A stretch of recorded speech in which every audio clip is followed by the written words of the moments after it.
Hi, I'm talking about Lake Eyre today. So Lake Eyre is filling up with all the water coming from the floods in Queensland. They're slowly moving down and it's filling up the lake. So there is a shallow pool of water that's already formed in the southern end of Lake Eyre thanks to the local rainfall in March. The bulk of the water is still hundreds of kilometres away. The deluge that hit Queensland in late March has spent the past fortnight draining downhill through the Channel country to the South Australian border. The flood peaks were moving off the western slopes of the Great Dividing Range at a steady rate. However, the forward speed has now slowed to a crawl as the flow spreads across the vast floodplains and the outback in some areas, travelling at only 1 kilometre an hour.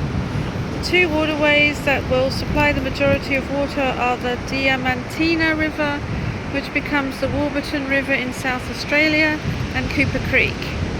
I've put a little video up of a short of Cooper Creek, so please watch that and you can see how much water it's getting and how flooded it is and how high the water level is on that little short that I've done. So please watch that one. So now we go. The main flood peak along the Diamantina is near Birdsville in north of the South Australian border. The waters will spend the next few weeks flowing into the Goyder Lagoon before draining into the Warburton River on its final leg towards Lake Eyre. The lake is transforming with plant life, fish and shrimp and migratory birds appearing in areas that are usually dry.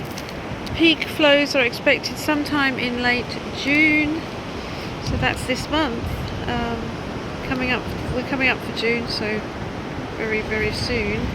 The lake may have water for a year or longer. At its deepest, 15.2 metres below sea level, it is the lowest natural place on Australia. So normally Lake Eyre receives a really low annual rainfall of 150 millimetres. Its area is baked by heat 6 months a year. Water flowing to Lake Eyre is soaked up by the huge floodplains and it fills water holes or evaporates. So normally Lake Eyre doesn't get much rain, it doesn't get much water coming through it. This is a significant amount and you're going to see lots of lovely wildlife. It's fantastic for all the wildlife. So it's a little update for you. As you can see here, the weather is sunny